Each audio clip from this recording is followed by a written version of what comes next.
Waalaikumsalam. Waalaikumsalam warahmatullahi wabarakatuh. Salam sejahtera bagi kita semua. Perkenalkan, saya Tias sebagai relawan magang Ruang Belajar Akil yang bertugas sebagai MC. Yang terhormat narasumber kegiatan sore hari ini, Kak Wardah Ainiyah sebagai juara 1 ajang kompetisi internasional World Invention Competition and Exhibition tingkat SMA. Alhamdulillah, puji syukur kita panjatkan karena berkat dan rahmatnya kita diberi kesempatan untuk menimba ilmu bersama-sama dari narasumber yang luar biasa ini yang dilakukan secara virtual. Di acara kali ini kita akan mengikuti kegiatan seri sharing menjadi kilau dengan tema tutur kisah pemuda Indonesia sebagai peraih gold medal dalam World Invention Competition and Exhibition. Berikut akan saya bacakan susunan acara seri sharing menjadi kilau. Yang pertama pembukaan, yang kedua pembacaan ketentuan umum dalam jaringan, yang ketiga pembacaan doa, yang keempat pemaparan materi oleh narasumber, yang kelima sesi foto bersama, yang keenam diskusi tanya jawab antara audiens dan narasumber, yang ketujuh kalimat penutup dari narasumber, dan terakhir penutup. Memasuki agenda selanjutnya yaitu pembacaan ketentuan umum sesi dalam jaringan. Yang pertama, pastikan gawai dan piranti yang rekan-rekan gunakan dalam kondisi terisi penuh. Yang kedua, rekan-rekan dapat menggunakan penyuara telinga atau earphone agar dapat terdengar dan menyampaikan jelas saat tak ada tanggapan, tinjauan, atau pertanyaan. Yang ketiga, mohon untuk mematikan mikrofon atau dalam mode mute selama sesi berlangsung untuk menjaga kelancaran narasumber dalam menyampaikan materi. Rekan dapat mengaktifkan mikrofon ketika hendak menyampaikan pertanyaan atau tanggapan pada waktu yang disediakan. Yang keempat, rekan-rekan dimohon untuk dapat menyalakan kamera saat sesi foto bersama. Apabila rekan-rekan hendak melakukan aktivitas lain seperti makan atau minum, dimohon untuk menonaktifkan video agar tidak mengganggu jalannya kegiatan. Yang kelima, bagi rekan-rekan yang menggunakan gawai telepon pintar atau dapat mengatur visual dengan mode landscape. Yang keenam, apabila rekan-rekan memiliki pertanyaan dapat dituliskan di kolom percakapan. Sebelum memulai acara kegiatan sore hari ini, mari kita berdoa menurut agama dan kepercayaan masing-masing. Berdoa dipersilahkan.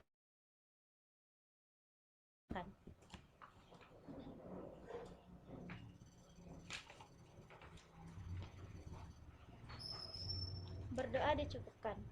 Baik, memasuki acara selanjutnya, pemaparan materi yang akan dimoderatori langsung oleh Kak Siti Ma'rifatul selama 60 menit ke depan. Kepada Kak Siti Ma'rifatul dipersilahkan. Baik, terima kasih atas kesempatannya. Assalamualaikum warahmatullahi wabarakatuh. Salam sejahtera bagi kita semua. Halo teman-teman sekalian, perkenalkan saya Siti Ma'rifatul Fajriyah atau biasa dipanggil dengan Rifa, selaku moderator kegiatan hari ini. Pertama-tama saya ingin mengucapkan terima kasih kepada para peserta, narasumber, dan relawan teknis yang telah hadir tepat waktu di kegiatan menjadi kilau hari ini. Oke, sebelum aku mulai kegiatan pada sore hari ini, kira-kira teman-teman udah tahu belum apa sih seri berbagi menjadi kilau itu? Boleh dijawab di kolom chat ya teman-teman. Belum. Baik, mungkin sudah ada yang tahu dan ada yang belum. Jadi aku mau kasih perkenalan mengenai kegiatan ini dulu ya. Dalam kegiatan menjadi kilau, kami dari RBA mengundang narasumber yang pernah berprestasi di masa muda mereka. Nah, untuk menceritakan dan menginspirasi anak muda yang akan menyimak cerita pengalaman prestasi narasumber tersebut. Nah, kali ini kami mengundang Kak Wardah Ainiyah.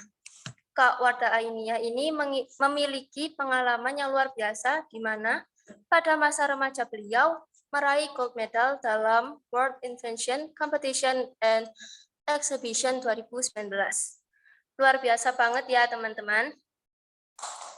Wah, pasti teman-teman penasaran nih sama pengalaman Kak Wardah. Tanpa membuang buang waktu, kami persilahkan Kak Wardah untuk berbagi pengalamannya. Silahkan Kak.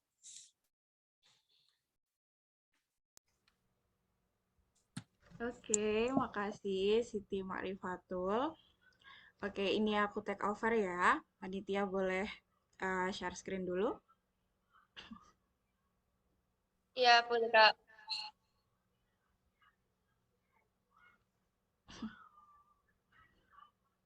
Nah, oke. Buat sesi kali ini kayaknya aku setting santai aja ya. Kita kayak cerita-cerita aja gitu. Dan cuma bentar, jadi feel free to ask, to give your opinion, or even share your experience, boleh banget. Oke, nah kalau kita lihat di judulnya nih, berprestasi, siapa takut gitu. Kayak gimana gitu ya. Jadi, tapi emang benar. Kita itu gak boleh takut buat berprestasi. Gak ada yang ditakutin buat berprestasi.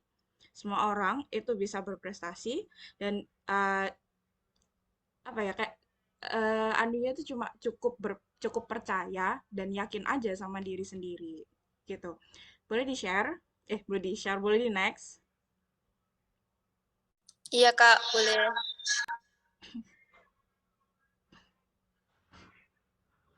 Oke.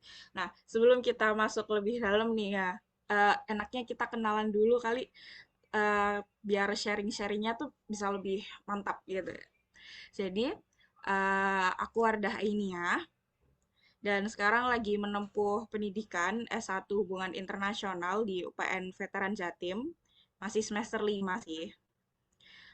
Dan terus achievement yang udah pernah aku raih di sini yang pertama ada bronze medal dalam online science project competition ini tahun lalu waktu udah jadi mahasiswa. Terus yang kedua ini waktu masih SMA yang gold medal itu. Dan yang ketiga ini juga masih SMA bronze medal tingkat provinsi tapi. Oke, boleh next. Nah, ini kita masuk di what should we prepare before competition. Dari list achievement yang tadi, itu kan berarti aku bidangnya ada di penelitian. Kalau di bidang penelitian, itu ada dua jenis penelitian. Yang pertama itu ada kualitatif, terus yang kedua ada kuantitatif. Maksudnya tuh apa sih, Kak? Kalau yang kualitatif ini ya, itu sama kayak penelitian, tapi yang di bidang saintek. Jadi nanti kita eh, ber, berurusan sama kayak teknologi, terus soal pengembang-pengembangannya gitu. Tapi kalau yang kuantitatif itu salah kualitatif itu yang di Soshum. Jadi kalau Soshum itu kita lebih kayak tentang sosial terus kemasyarakatan kayak gitu. Nah, namanya penelitian, kita pasti ada banyak hal yang harus disiapin di sini. Kalau aku dulu yang gold medal itu aku persiapannya 3 bulan sebelum acara, sebelum berangkat ke Malaysia. Dan 3 bulan tuh ngapain aja sih? Yang yang paling utama itu kita melakukan penelitian. Pasti. Waktu itu aku ambil yang namanya visual stethoscope. Jadi di sini aku ngembangin produk stetoskop yang biasanya itu. Jadi ke stetoskop yang bisa ngeliatin gimana tekanan darah kita, terus gimana detak jantung kita, kayak gitu, dalam bentuk angka.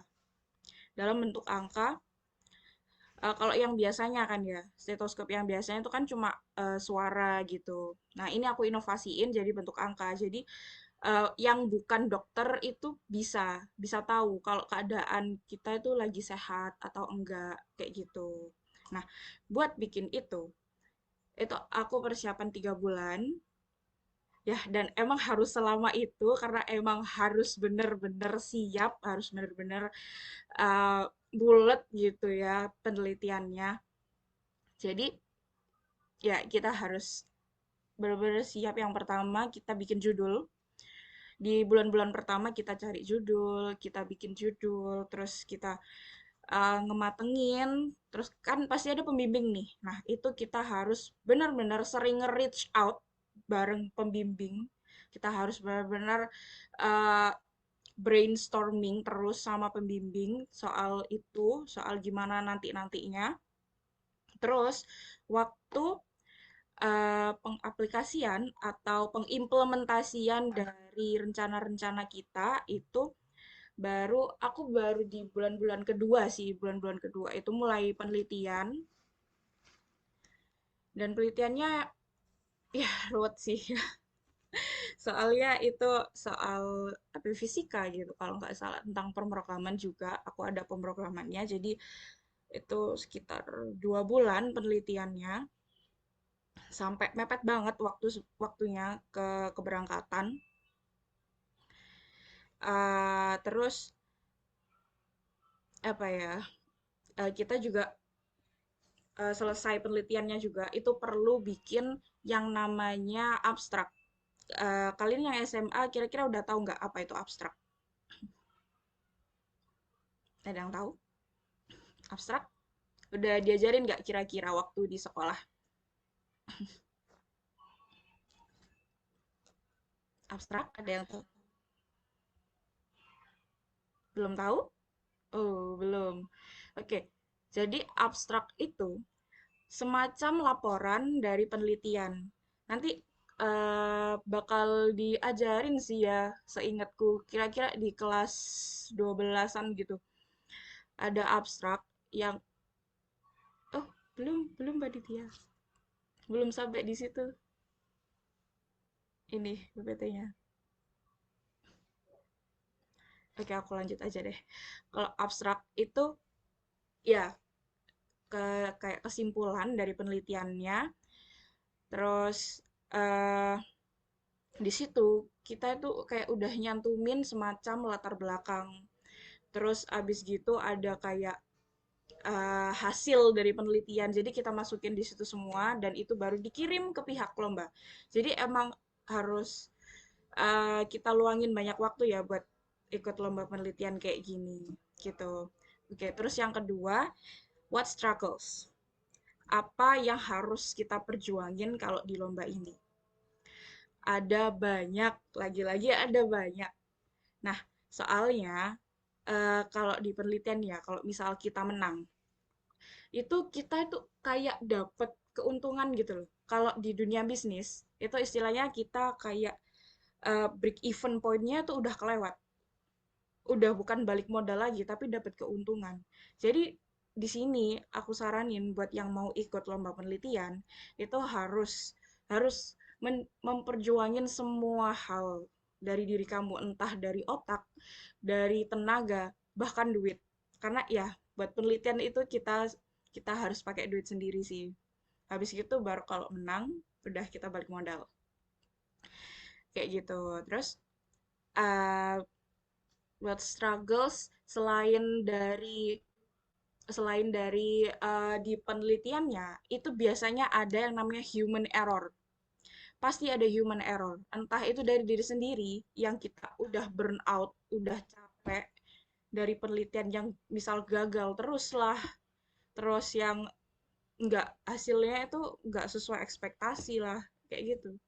Terus kalau nggak gitu dari antar tim, kalau lomba penelitian kan rata-rata itu tim ya 2 sampai 5 orangan.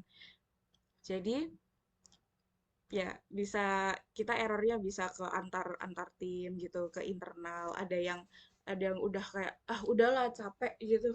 Udah gak usah diterusin. Kadang tuh kayak gitu.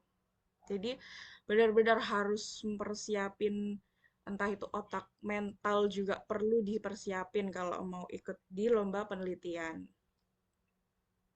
Oke, next. Ya, what obstacles? Apa nih rintangannya? Ya, sebenarnya sama sih yang kayak apa aku bilang tadi, ada apa namanya kayak human error juga, terus ada error di penelitian. Tapi kebanyakan yang dialamin sama peneliti-peneliti itu adalah yang ada di produknya. Apalagi kalau udah masuk ke lomba yang udah kayak pemrograman, penelitian yang pemrograman, terus yang soal fisika-fisika, implementasi rumus fisika gitu. Kadang rumus yang kita masukin ke program itu gagal, udah gak jadi. Terus kita bikin rumus baru, ngemasukin baru. Terus kalau dari penelitianku dulu, stetoskop itu kan kayak ada sensor, lingkaran sensor itu loh yang biasanya dideketin ke dadanya kita atau ke something kita gitu kan. Nah, itu dulu aku sensornya, itu aku sambungin kan. Sambungin ke kayak Arduino Uno. Itu kayak komputer kecil, otaknya komputer, tapi kecil. Itu dia yang memproses suara yang ditangkap, terus abis gitu dimasukin ke rumus yang udah kelompokku masukin, yang kami masukin, terus habis itu keluar outputnya baru jadi angka. Lah, itu waktu itu sensornya terlalu sensitif, jadi nggak akurat, hasilnya tuh nggak akurat. Jadi akhirnya ya udah, karena ya mau gimana lagi, akhirnya kita ngulang ngulang dari awal, terus kita bener-benerin mana sih yang salah. Itu bener-bener bikin burnout banget, apalagi waktu itu aku udah kelas 12 juga, yang seharusnya udah fokus sih, udah fokus ke sekolah, kayak UTS, UAS, terus USEK, UNAS gitu kan. Jadi bener-bener bikin gila, gila sih waktu itu. Dan uh, obstacles apalagi ya? Biaya, iya biaya. Biaya itu juga jadi beban juga sih kalau misal waktu kalau kebetulan ada yang kurang bisa cover gitu kan. Tapi di sini solusinya ya, kalau misal kekurangan biaya, bisa cari sponsor. Ada beberapa lembaga yang bisa dimintain sponsor buat ada penelitian, kalau ada penelitian kayak gini. Tapi syaratnya kita harus ngasih feedback ke mereka, ya kan? Namanya sponsor. Mereka ngasih duit, kita harus ngasih feedback. Jadi feedbacknya itu biasanya mereka pingin kalau haki atau hak kepemilikan, tahu kan surat yang haki gitu, itu ada di tangan mereka nantinya. Kalau nggak gitu, mereka dimasukin jadi daftar haki juga. Jadi kita masih ada hak, tapi mereka juga mau hak itu. Jadi kayak dibagi kayak. Terus kita juga harus menang. Udah aku tekerin juga harus menang. Soalnya mereka udah ngeluarin uang buat ngesupport kita. Jadi ya nggak salah sih kalau mereka minta kita menang gitu. Terus ada kok kalau misal di Surabaya ya, kalau misal di Surabaya itu salah satu badan lembaga bawahnya dinas dinas pendidikan kalau nggak salah, atau nggak penelitian gitu, yang mau ngebantu anak-anak yang penelitiannya butuh tambahan dana. Jadi kita kirim proposal ke sana, nanti mungkin kita disuruh presentasi dulu tentang penelitiannya, apakah menarik atau enggak. Di situ baru kalau ACC ya dikasih kayak gitu. Dan ya nggak cuma di persiapannya aja sih, di pre-lombanya ya. Tapi waktu lombanya itu kita juga dapat banyak banget obstacles, karena waktu itu kan kita internasional ya.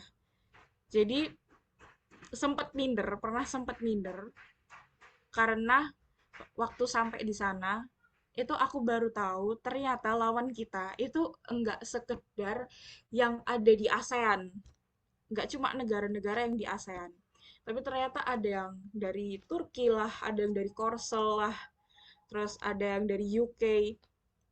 Itu pressure banget sih, pressure banget buat aku terutama waktu itu aku kebetulan jadi ketua tim, jadi ya bener-bener pressure, entah itu di mental.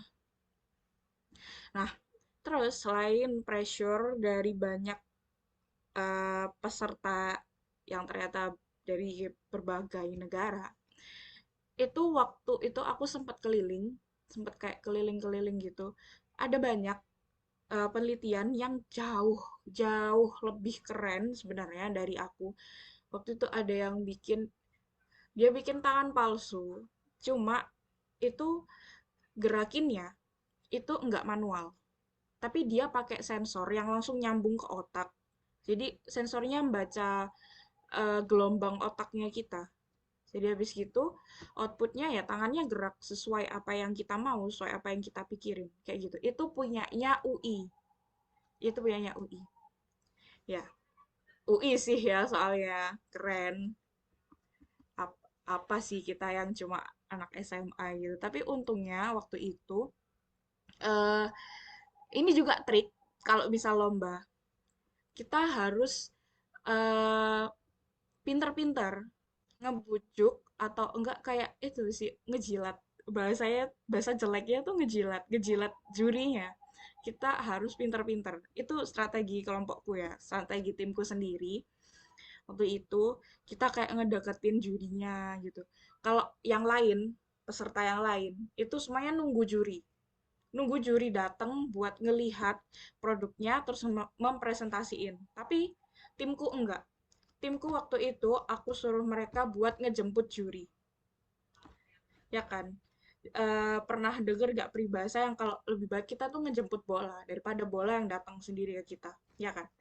Nah, karena itu waktu itu aku ngejemput juri, terus aku ajak-ajak ngomong mereka, terus tapi ngomongnya itu yang kayak nyambung-nyambungin ke penelitian gitu, biar biar ada korelasinya aja. Habis gitu seret, bukan seret ya, kayak aku suruh mereka buat datang ke tempatnya timku biar kita presentasiin itu, biar kita dapat banyak waktu juga sama mereka. Dan terus buat mempresentasiin, ya kita nggak boleh ngesetting itu jadi sesuatu yang ngebosenin, yang terlalu formal. Kita ajak omong juga jurinya biar seru, biar mereka betah betah di tempat kita. Dan ya akhirnya karena itu bisa menang.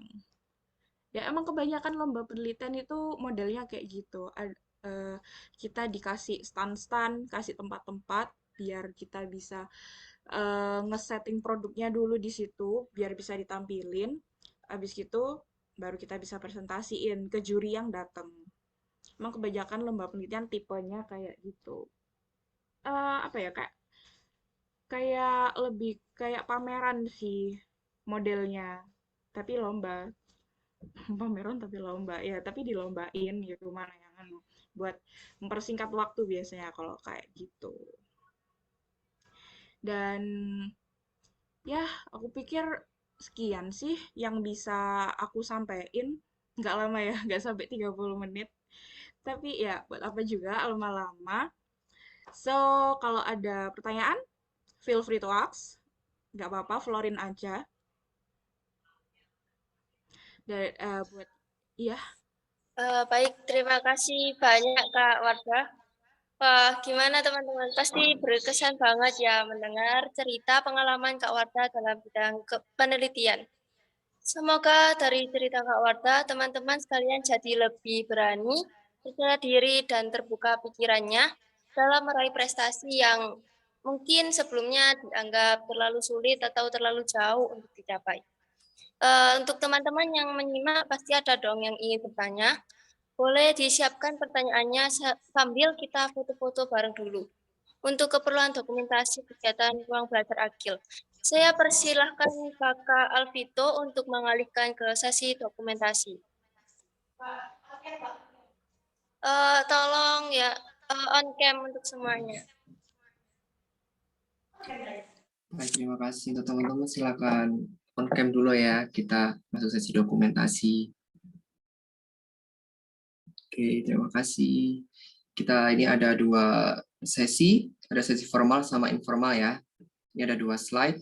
Kita mulai. 1, 2, 3.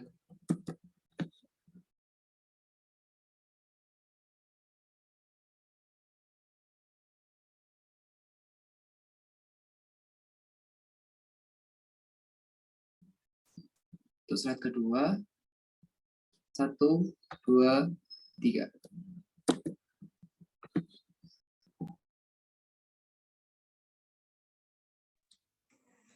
Oke, teman-teman, sekarang waktunya kita melontarkan pertanyaan kepada Kak Wardah. Kalian boleh langsung chat di kolom komentar atau menyalakan mikrofon dengan raise hand atau angkat tangan di reaksi terlebih dahulu. Silahkan ditunggu pertanyaannya. Sambil menunggu, aku mau tanya ke Kak Wardah nih. Boleh Kak Wardah? Iya, boleh banget. Eh, Adakah seorang yang menjadi panutan kakak dan apa alasan mereka menjadi role model buat kakak? Terima kasih. Role model ya? Oh, pertanyaan bagus nih.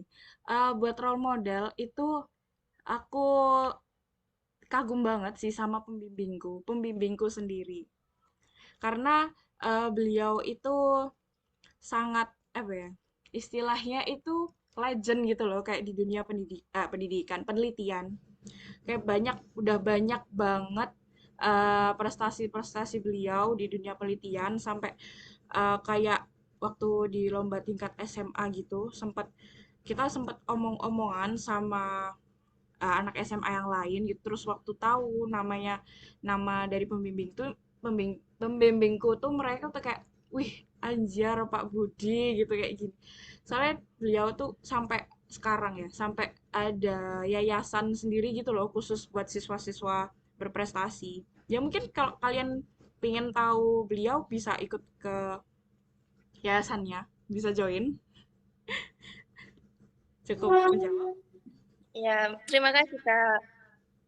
Terus apa Kak Wardah ini punya minat di bidang selain sebagai seorang penemu dan peneliti, apakah ada prioritas atau yang paling diminati?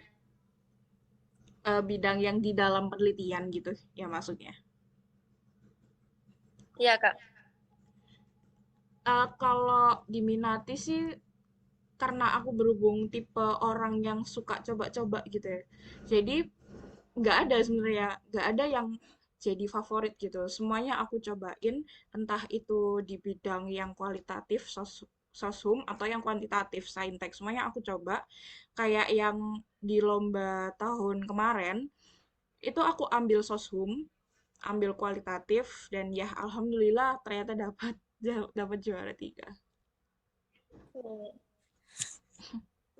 Untuk peserta mungkin ada yang ingin bertanya, silahkan ya.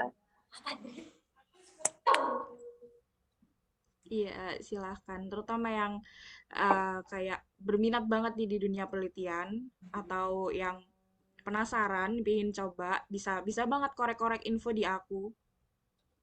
Iya Kak, boleh tanya lagi nggak Kak? Oh iya boleh. Kenapa sih Kak Wardah ini memilih kuliah hubungan internasional? Apakah ada rencana merintis karir yang bersangkutan dengan jurusan tersebut? Terima kasih. Oh, eh, iya sih sebenarnya soalnya itu hubungan internasional kan berarti kayak politik gitu ya. Aku emang dari dulu itu suka sama yang bau-bau politik yang di ranah-ranah itu. Jadi aku mikirnya dulu kalau nggak hubungan internasional, ya ilmu politik gitu. Tapi ya keterima di hubungan internasional. Itu sih sebenarnya cuma itu eh, alasan aku milih HI.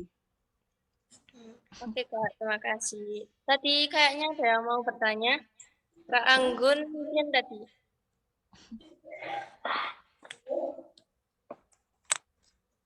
Halo Kak Anggun, Iya, silakan em, bertanya. Kak, kan tadi kakak cerita kalau kakak ngambil di bidang penelitian gitu ya kak ya. Apa motivasi kakak sehingga bisa memilih di bidang penelitian gitu kak? Kenapa nggak yang lain aja gitu? Oh, oke. eh Gini, di bidang penelitian ya, itu sebenarnya aku udah jelasin sih yang tentang break even pointnya udah kelewat.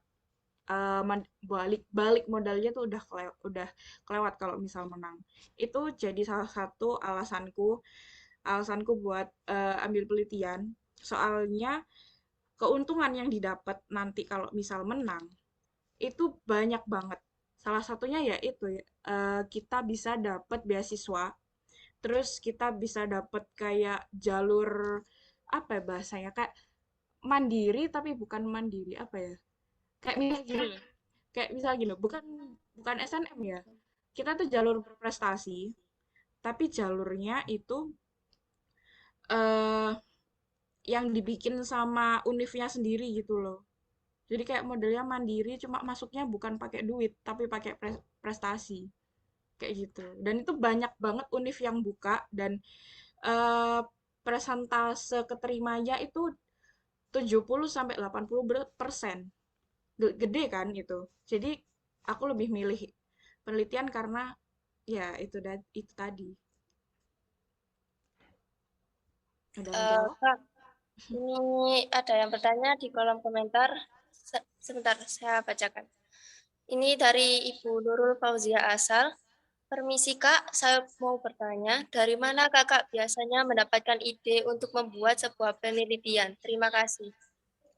Oke. Ide untuk membuat sebuah penelitian ya. Itu ide itu bisa datang dari mana aja.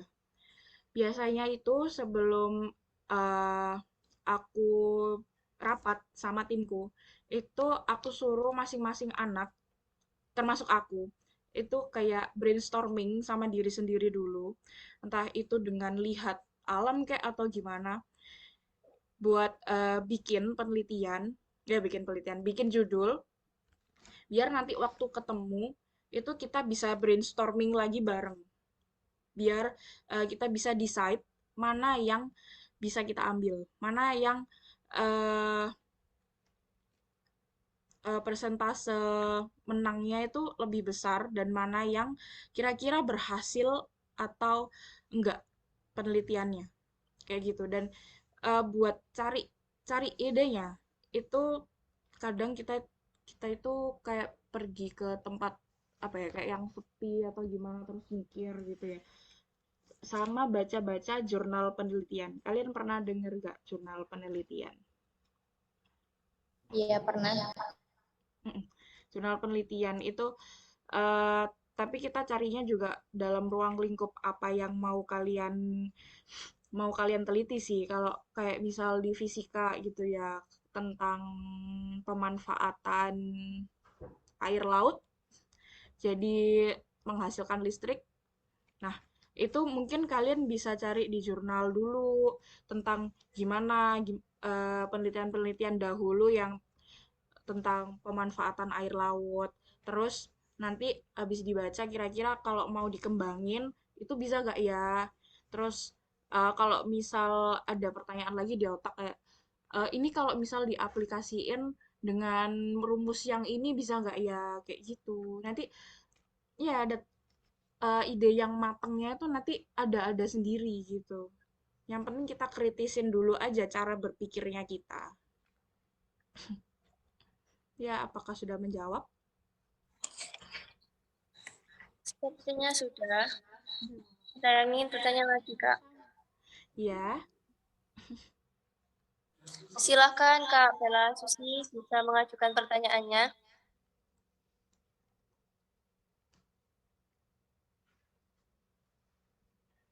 Baik, izin bertanya ya Kak Wadah. Nah, bagaimana sih Kak? Ini kan tentang penelitian nih Kak ya. Nah, bagaimana sih Kakak itu caranya gitu kalau misalnya itu meneliti sesuatu gitu kan terkadang kita kan bingung gitu ya Kak ya. Mau meneliti apa? Terkadang kita itu belum punya topik, entah itu topik atau apa ya. Intinya itu penelitian itu kalau kata saya itu lumayan sulit Kak. Oh Itu iya. gimana sih Kak caranya mengubah mindset kita itu, oh enggak, penelitian itu gampang ternyata gitu. Makasih. Ubah mindset gampang ya. Sebenarnya kalau ubah mindset gampang, aku sendiri belum sampai di situ, belum sampai ke mindset kalau penelitian tuh gampang. Soalnya karena emang ada beberapa banyak hal yang harus diperhatiin, yang harus disiapin kalau misal mau ikut. Tapi yang terpenting itu bukan soal gampang atau susahnya, tapi soal kita bisa ngatasin itu. Jadi kalau aku ya prinsipku, kalau selama aku masih bisa ngatasin itu, berarti ya udah, aku bisa ngatasin yang lebih dari itu. Kayak paham gak sih? Kayak gimana ya? Kayak eh ini misalnya susah ya kan penelitian. Tapi waktu kita udah nyoba buat ngikut lomba yang di tingkat-tingkat kayak kota dulu lah gitu. Nah, habis gitu kita ternyata bisa ngelewatin itu. Aku tuh langsung ada kayak pikiran, oh pasti coba yang provinsi gitu loh. Terus aku eh, soalnya yang di kota udah bisa gitu. Tinggal ya itu kita tinggal ngembangin aja. Nggak perlu ngubah mindset sih sebenarnya. Soalnya mau diubah apapun penelitian juga udah tetap susah. Gitu sih, Kak.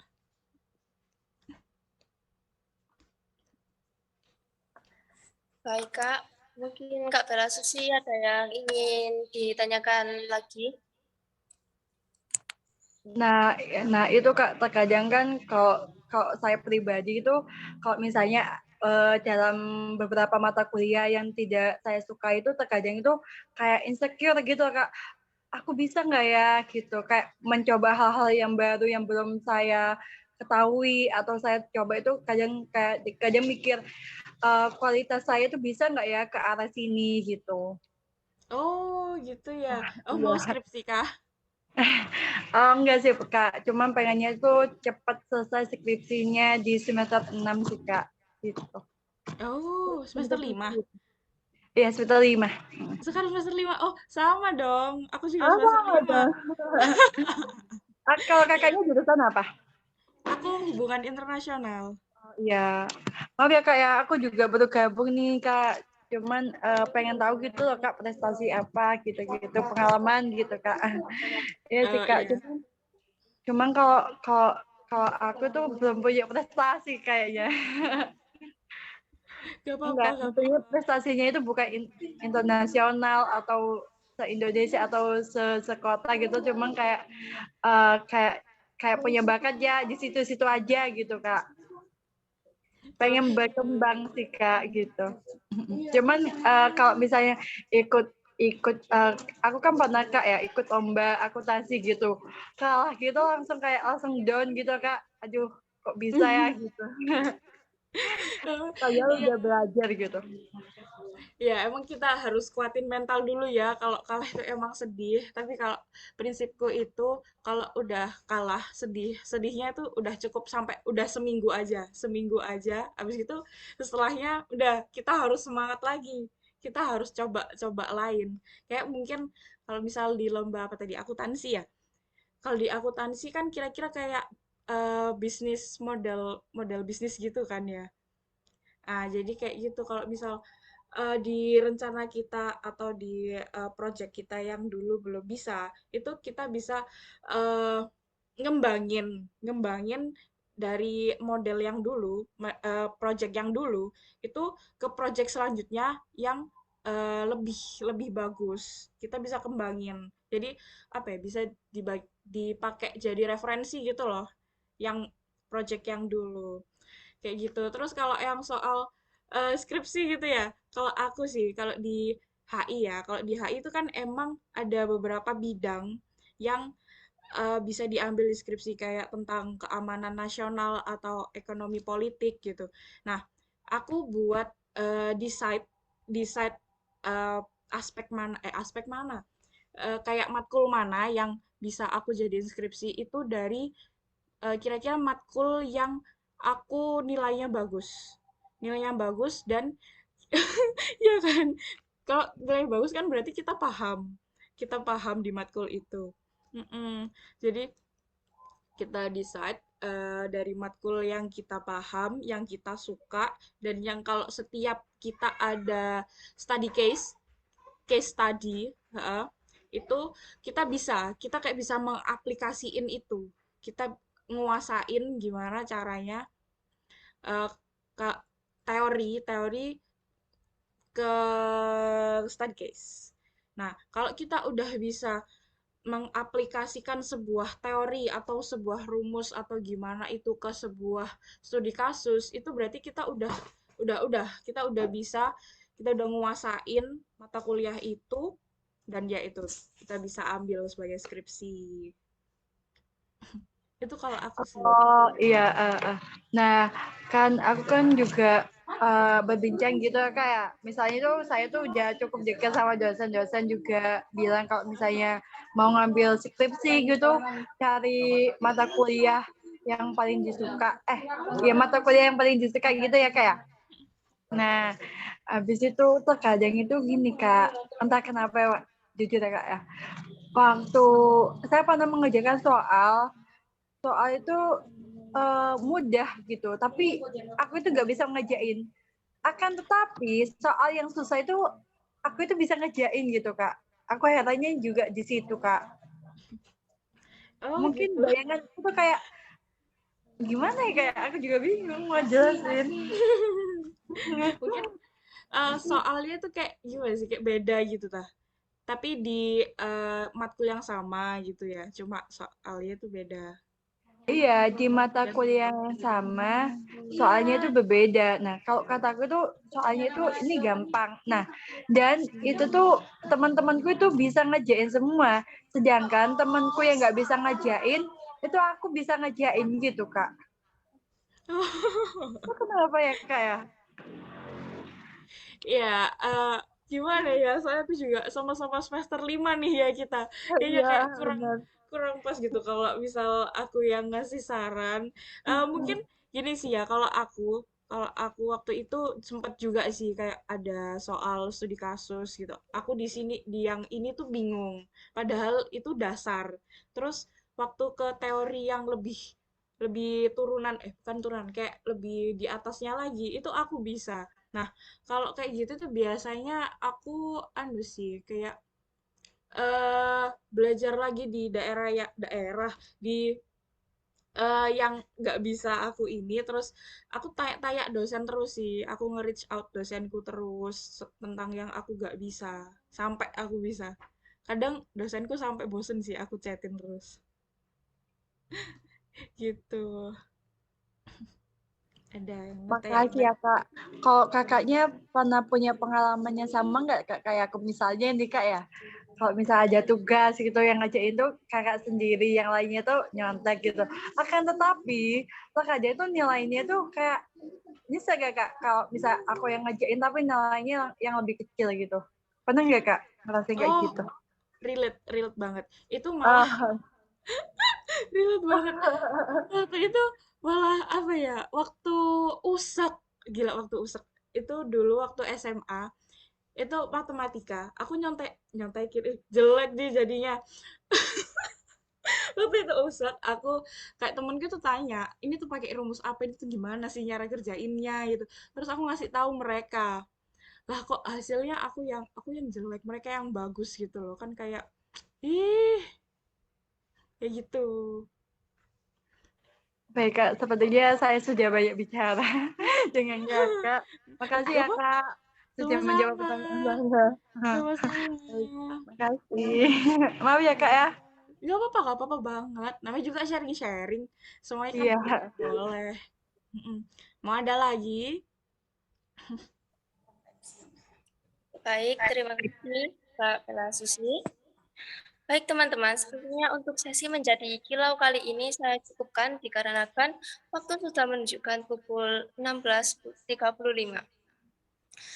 Kami ingin mengucapkan terima kasih banyak untuk teman-teman sekalian karena sudah mau hadir dan dan menyimak materi yang sangat luar biasa yang dibawakan oleh Kak Wardah.